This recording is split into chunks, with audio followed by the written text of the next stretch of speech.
Estamos con Alejandro Silva, él es el director general para la seguridad democrática del Ministerio del Interior. Y hemos identificado que uno de los principales problemas justamente de acceso a la justicia empieza con la policía. No es el primer filtro que hay y en la generalidad de casos que hemos encontrado es que en muchos casos, por ejemplo, no se quieren asentar las denuncias de personas LGTB o son los propios policías los perpetradores de las violaciones de derechos humanos.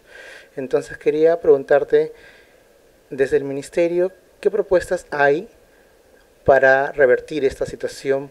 La Ley Orgánica de la Policía Nacional, por ejemplo, dispone claramente la no discriminación respecto al respeto, al ejercicio y a la garantía del ejercicio de derechos de todas las personas en nuestro país. No hay una explícita mención al tema de orientación sexual, es cierto, pero en una interpretación además a partir de los órganos de los sistemas supranacionales de protección debiera ir en esa línea. Esos elementos, por cierto, son absolutamente insuficientes. Prueba de ello es que no se tiene información estadística de procedimientos disciplinarios que se hayan llevado a cabo al interior de la institución policial para que estos asuntos sean enfrentados y sean sancionados en la vía administrativa.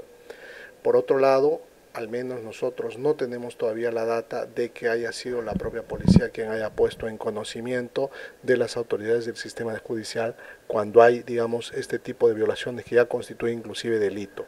O sea, entonces, creo que mal haríamos en asumir que no hay una suerte de descuido, de desatención, de indiferencia, me atrevería a decir en muchos casos inclusive de complicidad con ese tipo de situaciones, es decir, un tema muy fuerte que hay que buscar revertir. ¿Qué estamos haciendo? Para empezar, esta es una gestión relativamente joven, no tenemos ni 2 meses, me refiero al ministro y en mi caso 1 mes y días, pero lo primero que estamos buscando trabajar fuertemente son normativas internas que permitan, en primer lugar, contribuir a un cambio de cultura personal, pero también institucional respecto al tema de la observancia del principio de igualdad y no discriminación como marco general a partir del cual se identifiquen además con el discurso del compromiso respecto a determinados colectivos que se encuentran en situación de vulnerabilidad. No es solamente el tema de las personas con orientación sexual distinta, sino también, por ejemplo, con las naciones ancestrales. Lo que quiero decir, hay en todo caso, a través de un instrumento muy concreto, el Manual de Derechos Humanos aplicados a la función policial, la posibilidad de establecer un tratamiento que, para empezar, incluido en la currícula educativa en los niveles, digamos, de suboficiales y oficiales, pero también que este manual sirve como marco para las labores de formación y de capacitación para ascensos, establezca un tratamiento concreto sobre este asunto. Este manual, porque ya existe una versión que es del 2006, que está esto en versión CD y en libro, en realidad es un manual ya desfasado.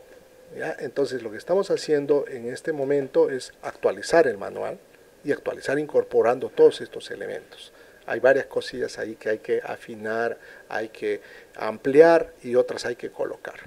Uno de los primeros temas, vuelvo a insistir, es colocar muy fuertemente como principio rector y transversal, pero también autónomo, el tema del principio de igualdad y no discriminación. Y a partir de ese elemento, hablar explícitamente sobre el tema, por ejemplo, que es objeto de esta entrevista, de las personas, los colectivos con orientación sexual distinta.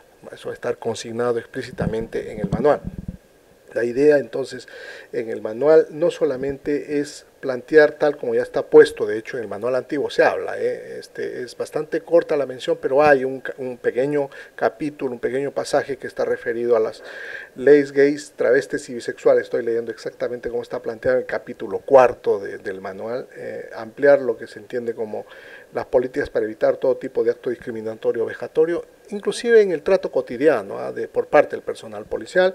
En segundo lugar, no permitir, esto es importante, el tema de las agresiones sexuales respecto a este tipo de personas y colectivos, garantizar el ingreso y permanencia en lugares públicos, es decir, el espacio público debe ser un espacio donde todas las personas en nuestro país debieran ejercer sus derechos y, digamos, ejercer su identidad, si cabe el concepto, de la manera más respetuosa y libre posible. y luego también el derecho a la libertad de expresión, agrupación, asociación. Al lado del manual te comentaré que también hay cursos que ya tenemos implementados que forman parte de la currícula. ¿Ya? Dentro de la currícula de Derechos Humanos de la Fuerza hay un acápite explícito que estamos desarrollando, que pensamos fortalecer sobre el tema de personas con orientación sexual distinta, ¿no? en particular. Y han habido, de hecho, algunas actividades, se empezaron el 2013, otras el 2014, tanto a nivel de asignatura, que ha sido incorporada en el año 2014, así como cursos de actualización de instructores. Tenemos un cuerpo de instructores en derechos humanos que estamos tratando de que vaya creciendo en número, pero también en la comprensión y fundamentalmente en el compromiso con esos temas, ¿no? Y en el caso de los retos, evidentemente lo que nos falta, para empezar, es constituir una estadística respecto a los casos de violaciones de derechos, ya sea por parte de efectivos policiales o de cualquier otro, digamos, ciudadano o ciudadana en el país, que luego no es objeto de investigación. No tenemos esa data. O sea, si tú ahora nos preguntarías cuántos casos hay, no tenemos esa data. Y eso es grave, pues, porque si no tenemos la data no vamos a poder de manera objetiva conocer la dimensión del problema, que sabemos por diversas fuentes menores o indirectas que es muy grande. Entonces, la idea es constituir esa data estadística. La segunda, en base a la misma, es incrementar los espacios para capacitación, sensibilización, pero fundamentalmente el tema de control. El tema de control expresado en que Inspectoría de Policía tiene que atender, porque ya tendríamos casos concretos con data estadística, con información objetiva, ¿no es cierto?, que permita el avance del cumplimiento de las disposiciones que se vayan dando vía otro tipo de documentos como protocolos de atención, etcétera, que también ya se están empezando a trabajar, ¿no? ¿Cómo trabajar este espíritu de cuerpo que hay en la policía, que justamente permite este nivel de impunidad que hay frente a las violaciones de derechos humanos de personas LGTB?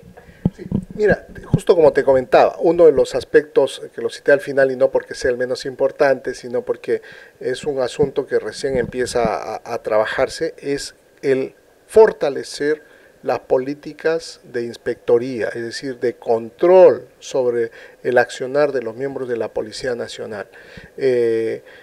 Acaba de asumir, y esto es interesante, acaba de asumir como responsable de la Inspectoría General del Ministerio del Interior una mujer, que va justamente tiene como una de sus apuestas más grandes el fortalecer las políticas de inspectoría respecto al tema de violaciones a los derechos humanos en general y en particular pues con colectivos que están en situación de vulnerabilidad. Nosotros creemos que este es un paso importante. Este elemento sí creo que permitiría justamente atender, más bien diríamos enfrentar esta grave situación que no se puede negar existe en muchísimos casos, ¿no?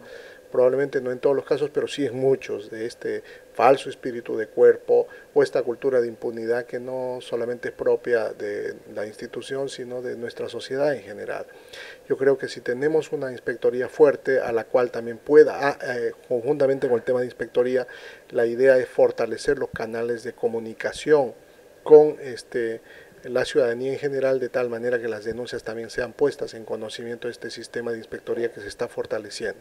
Eso va a permitir, por un lado, que a nivel administrativo se tomen acciones concretas, pero también va a permitir que luego esto se traduzca en denuncias penales en los casos que correspondan, ¿no? Esperamos que eso sea así. Un elemento más político, digamos, pero no menos importante, es que desde la asunción de el doctor Pérez Guadalupe, en distintos espacios al interior de la institución se viene planteando muy fuertemente, él directamente un discurso, digamos, pro derechos fundamentales, que es muy fuerte y que es muy, digamos, abarcativo, no en general, sino también con datos concretos respecto a los diversos aspectos que debemos de tratar, ¿no? O sea, creo que esto es importante, porque eso es el marco político que refuerza todo lo que vamos operativizando acá, ¿no? Y yo creo que es medular que quede claramente determinado para los miembros de la institución policial que el principio de igualdad y no discriminación es un principio rector para todo.